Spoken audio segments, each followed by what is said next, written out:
So here we are now, part 9 on building Ryan Blaney's Menards Ford Fusion NASCAR kit. So now I'm going to focus today on, in this part, on lowering of the suspension and getting the wheels and tires to tuck in inside the fenders. Unfortunately, that is one area where Revell didn't get quite right, and that's being nice about it. They done fucked it up, so we're gonna fix that. Show you how to fix it. This is one way to fix it. There's a few different ways to fix it. Like always, this is the way I do it.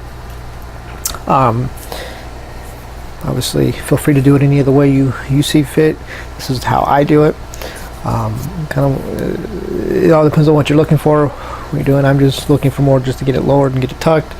Not necessarily be 100% accurate, 100% realistic, if you will. So that out of the way, that little disclaimer. We're going to start with the front. Well, part of the front, and I think this is about the easiest part to do. This is your front suspension piece.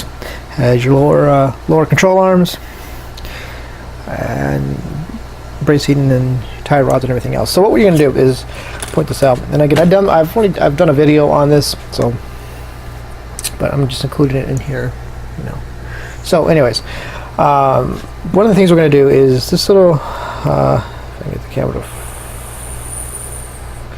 This little nub right here. That's where the brake rotor is attached to.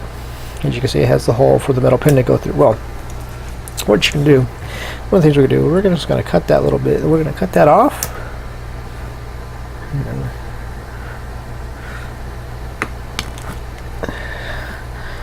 There.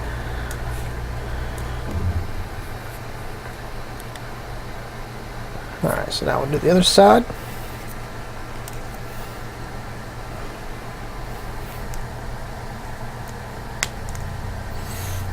Maybe.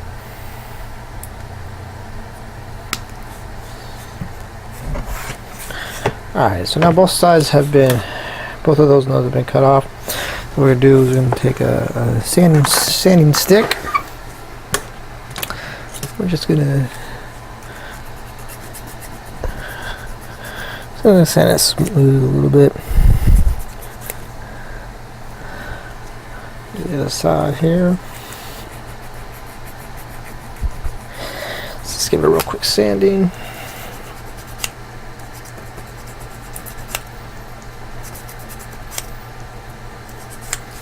So that piece is basically done for the meantime.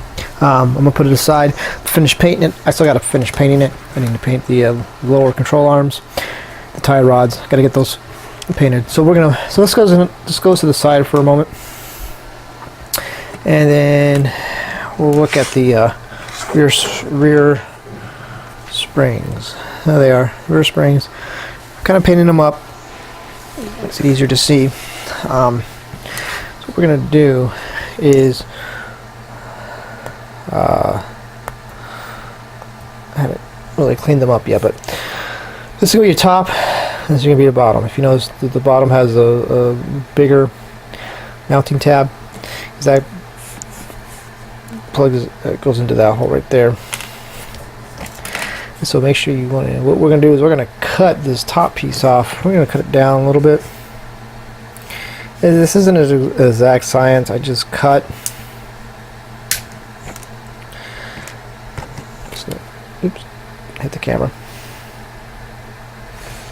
Alright, so anyways, the focus sucks on this camera. So what we're going to do, now we're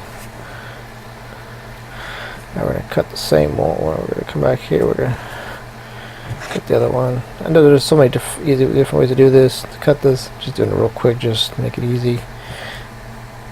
Let's give you an idea. Alright, so now the springs are cut down a little bit. I keep dropping them. Okay. Alright, so springs are cut down, as you can see. I gotta get the other one. So that spring is cut down. As I get the other one. Alright, so there is the second one.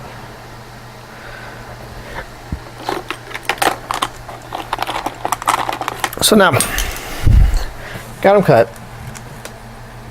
I'm going to finish, now get them a little bit cleaned up, do some sanding on top to get the top a little bit smooth, try to get them as close to being the same height as possible. Then we will attach them to the rear, to the trailing arms, and then measure up, see how well we did.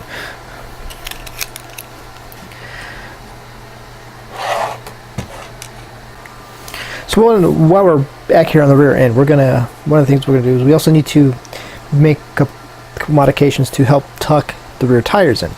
So what we're gonna do, here's the rear axle here. What we're gonna do is we're just gonna cut the ends off of the rear axle.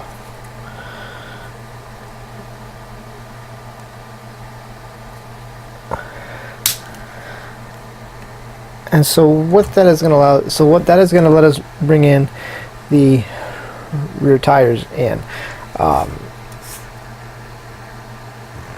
So they'll be more underneath the fenders instead of poking out.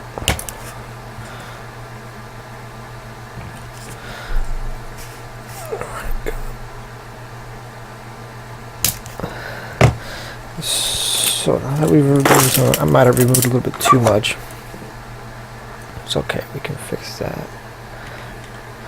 So what I'm gonna do is I'm gonna open up, squeeze them back down, so get them back in shape. Because I'm gonna use the metal pins. We're gonna glue the wheel backs on. We're just gonna use the metal pins to help keep for the strength wise. So.